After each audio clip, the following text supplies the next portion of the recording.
अनुपिया में भद्रिकानंद, अनिरुद्ध, उपाली और देवदत्त को दीक्षित करने के बाद महात्मा बुद्ध जो है फिर राजगृह के लिए प्रस्थान करते हैं। हमने एक बात आप लोगों से और बताई थी कि जब ये कपिल वस्तु से चलते हैं तो प्रजापति गौतमी जो है इनका पीछा नहीं छोड़ती, इनके पीछे पीछे वो वैशाली तक चली जाती हैं। लेकिन अनुपिया में इन लोगों को शिष्य बनाने के बाद वह जो है जब वैशाली जाते हैं तो वैशाली में महात्मा बुद्ध के जो शिष्य हैं आनंद, वह जो है आग्रह करते हैं महात्मा बुद्ध से कि हे तथागत, ये जो हैं जिद कर रही हैं, इसलिए आप इनको बौद्ध धर्म की दीक्षा दीजिए। वहीं पे महात्मा बुद्ध कहते हैं कि हे तथागत, हे आनंद, मैं इनको बौद्ध धर्म की दीक्षा इसलिए नहीं देना चाहता हूँ कि यदि महिलाओं को यदि संघ में प्रवेश कराया गया तो जो हमारा यह धर्म 1000 वर्षों तक चलेगा वह 500 वर्ष में ही समाप्त हो जाएगा। लेकिन प्रजापति गौतमी के जिद और आनंद के आग्रह के बाद वैशाली में पहली बार महात्मा बुद्ध जो हैं प्रजापति गौतमी को बौद्ध धर्म की दीक्षा देते हैं और पहली भिक्षुणी बनाते हैं प्रजापति गौतमी को। वैशाली से जब राजगृह जाते हैं तो राजगृह में पहुंचने के बाद राजगृह का एक व्यापारी है और इस व्यापारी ने राजगृह में एक विहार देता है, जेतवन वन विहार। जेतवन वन विहार जो है राजगृह का व्यापारी जो है राजा जेत से खरीद करके महात्मा बुद्ध को देता है। और इस घटना का जो उल्लेख किया गया है, ये दिखाया गया है कि वह खरीद करके इनको दे रहा है। यह घटना जो है दिखाई गई है भरहुत स्तूप में। भरहुत स्तूप के एक चित्र में इस घटना का जो है वर्णन किया गया है, दिखाया गया है। राजगृह से महात्मा बुद्ध फिर जो है चले जाते हैं श्रावस्ती। जब श्रावस्ती जाते हैं तो श्रावस्ती का भी एक व्यापारी होता है और इस व्यापारी की पुत्री है विशाखा। व्यापारी की एक पुत्री का नाम है विशाखा और यह जो है महात्मा बुद्ध को एक विहार दान में देती है जिसे कहा गया पूर्वाराम विहार। आपसे क्वेश्चन पूछा जाएगा कि पूर्वाराम विहार कहाँ पे है? वैशाली में। जेतवन वन विहार कहाँ पे है? राजगृह में। इसके बाद एक और मैं विहार बताया था कि बेड़ुवन विहार कहाँ पे है? तो बेड़ुवन विहार भी है कहाँ पे? राजगृह में। ठीक, तो देखिए अब जो है इस विशाखा ने इनको पूर्वाराम विहार दिया। यहाँ से ये फिर जाते हैं लिच्छवियों की राजधानी में। आज जब लिच्छवी की राजधानी में जाते हैं तो यहीं पे लिच्छवी राजाओं के आमंत्रण पर जाते हैं और यहीं की एक गणिका होती है आम्रपाली। लिच्छवी की गणिका होती है आम्रपाली और आम्रपाली जो है इनकी शिष्यत्व ग्रहण कर लेती है, यानी इनकी शिष्या बन जाती है आम्रपाली।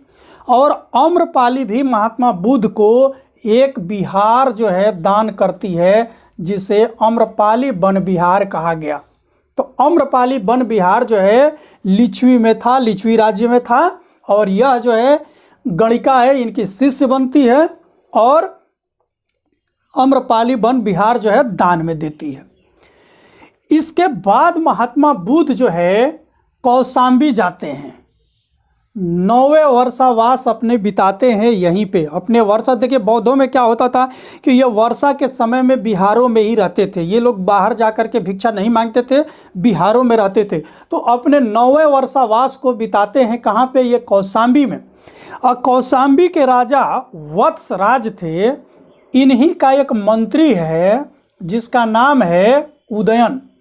वत्सराज का मंत्री उदयन ने इनको एक बिहार दान में देता है जिसे घोषिताराम बिहार के नाम से जाना जाता है। किस नाम से जाना जाता है? घोषिताराम बिहार के नाम से जाना जाता है। और यह है कौशाम्बी में। यहाँ के बाद फिर महात्मा बुद्ध जो है श्रावस्ती के लिए आते हैं। और श्रावस्ती में आने पर यहाँ ये अपना 15वां वर्ष बिताते हैं। और यहीं जब ये आते हैं तो यहाँ पे क्या है कि न्योग्रोधराम वन विहार जो है इनको मिलता है। और इसमें ये क्या करते हैं कि निवास करते हैं। श्रावस्ती में 2-3 घटनाएं और होती है कि श्रावस्ती जो है इसलिए भी प्रसिद्ध है कि यहीं पर अंगुलीमाल डाकू जो है महात्मा बुद्ध को मारने के लिए दौड़ता है। वह जो है इस क्षेत्र में एक आतंक का राज स्थापित किया था। जब महात्मा बुद्ध यहाँ पहुँचते हैं तो यहाँ के लोगों ने इससे कहा, महात्मा बुद्ध से कहा कि प्रभु इससे हम लोगों को मुक्ति दिलवाइए। और यह जो है अंगुलीमाल से मिलते हैं। अब मिल करके उसका जो है ज्ञानमर्दन करते हैं। इनके ज्ञान से प्रभावित होता है और प्रभावित हो करके वह जो है महात्मा बुद्ध का शिष्य बन जाता है। तो इसी श्रावस्ती के जंगलों में अंगुलीमाल रहता था। अंगुलीमाल का हृदय परिवर्तन करते हैं और यह जो है महात्मा बुद्ध का शिष्य हो जाता है। और इस प्रकार महात्मा बुद्ध अब जो हैं अपने 45 वर्ष तक इन्होंने क्या किया कि बौद्ध धर्म का प्रचार प्रसार किया। 45 वर्ष तक बौद्ध धर्म का प्रचार प्रसार किया। और इस प्रकार अब वह जो है श्रावस्ती से निकल करके अब ये जाते हैं कहाँ पे? पावा जो है मल्लों का राज्य हुआ करता था पावा।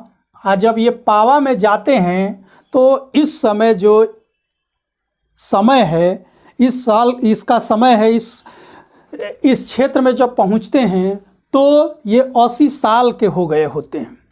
80 साल के उम्र में ये पहुंचते हैं पावा। और यहीं पर इनको मिलता है एक चुंद नामक लोहार। इस चुंद नामक लोहार के पास जो है महात्मा बुद्ध जो है रात्रि में भोजन करते हैं। और भोजन करने के बाद जब वो विश्राम करने के लिए जाते हैं वहीं पे महात्मा बुद्ध के पेट में दर्द होता है। और जब पेट में दर्द होता है तो यह जो है अपने एक अंतिम शिष्य को यहाँ पे दीक्षा देते हैं। और यह अंतिम शिष्य कौन है? सुभद। पावा में ही सुभद नामक अंतिम शिष्य को ये शिक्षा देते हैं। यहाँ से जब बात पहुँचती है राजगृह, तो राजगृह का जो शासक होता है उस समय अजातशत्रु, वह जो है अपने चिकित्सक जीवक को भेजता है। जीवक आकर के चिकित्सा करता है, लेकिन महात्मा बुद्ध को बचाया नहीं जा सका। और अंततः महात्मा बुद्ध का देहावसान 483 ईसा पूर्व में हो गया। इस घटना को बौद्ध धर्म में महापरिनिर्वाण के नाम से जाना जाता है। जब वह अपना शरीर त्याग किए, इस घटना को बौद्ध धर्म में महापरिनिर्वाण के नाम से जाना जाता है। 483 ईसा पूर्व में पावा में महात्मा बुद्ध का महापरिनिर्वाण हो गया। और ये चुंद के घर पे जो है शुक्कर माधव का मतलब कहीं कहीं कुछ किताबों में आपको मिलता है कि ये सुअर का मांस खाए थे, लेकिन शुक्कर माधव का अर्थ ये होता है कि सुअर का जो माद होता है, अर्थात उनके जो निवास, सुअर का जो रहने का जो निवास होता है और उनके माद पर जो वनस्पति उगती है अर्थात कुकुर मुत्ता, कि ये सब्जी खाते हैं और इस प्रकार से उसी सब्जी को खा करके इनको दर्द होता है और 483 ईसा पूर्व में महात्मा बुद्ध का महापरिनिर्वाण हो जाता है। जब महात्मा बुद्ध का महापरिनिर्वाण हो गया तो 8 देशों के राजाओं ने इनके महापरिनिर्वाण पर आए और आ करके कहा, इनसे ये कहा जाता है 2 घटनाएं होती है। कहा यह गया कि महात्मा बुद्ध को रखा गया था और एक चादर से इनको ओढ़ा दिया गया था। चादर जब खींचा गया तो उसमें से कुछ फूल मिले और इन्हीं फूलों को लेकर के ये सारे राजा अपने अपने यहाँ चले गए। लेकिन एक दूसरी घटना में ये कहा गया कि इनको जो है वहाँ पे जलाया गया और जलाने के बाद इनके कुछ अवशेषों को, राख को, हड्डियों को उठा करके ये 8 राजा अपने अपने राज्य में ले गए। और ये 8 राजा हैं कौन? तो ये हैं, देखिए, मगध का राजा अजातशत्रु, वैशाली का लिच्छवी, कपिलवस्तु के शाक्य, अलकम के बुली, बेणुद्वीप के ब्राह्मण, पावा के मल्ल, कुशीनारा के मल्ल और रामगाम के कोली। ये लोग जो हैं गए और ले करके ये क्या जाते हैं, इनके अवशेषों को ले गए और अपने अपने राज्य में इन्होंने उसे रख करके उल्टे कटोरे की आकृति यानी स्तूप का निर्माण करवाया। और यह स्तूप जो है बौद्ध धर्म में पूजा का केंद्र होता है। जो भी बौद्ध धर्म के अनुयायी होते हैं इन स्तूपों की पूजा करते हैं। यानी उनका मानना यह है कि इन स्तूपों के नीचे महात्मा बुद्ध के जीवन से संबंधित वस्तुएं आज भी विद्यमान है। और इस प्रकार महात्मा बुद्ध का अंत हो गया।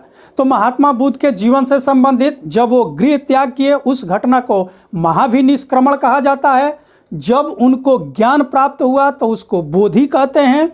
जब उन्होंने आकर के सारनाथ में अपने शिष्यों को दीक्षा दी तो उसे धर्म चक्र प्रवर्तन के नाम से जाना जाता है।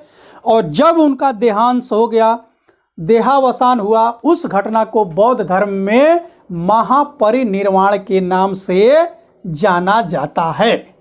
अब इस प्रकार से महात्मा बुद्ध से संबंधित, इनके जीवन से संबंधित जितने भी तथ्य थे अभी तक आप लोगों को करा दिया गया। अब हम अगले वीडियो में जो है बौद्ध दर्शन के बारे में पढ़ाएंगे और बौद्ध दर्शन से संबंधित जितनी भी घटनाएं हैं आप लोगों को एक एक करके बताया जाएगा।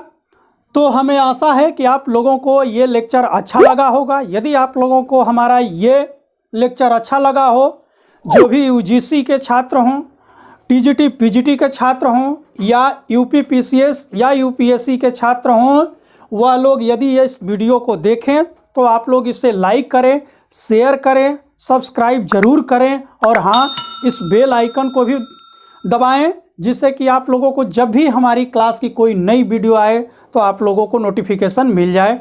धन्यवाद।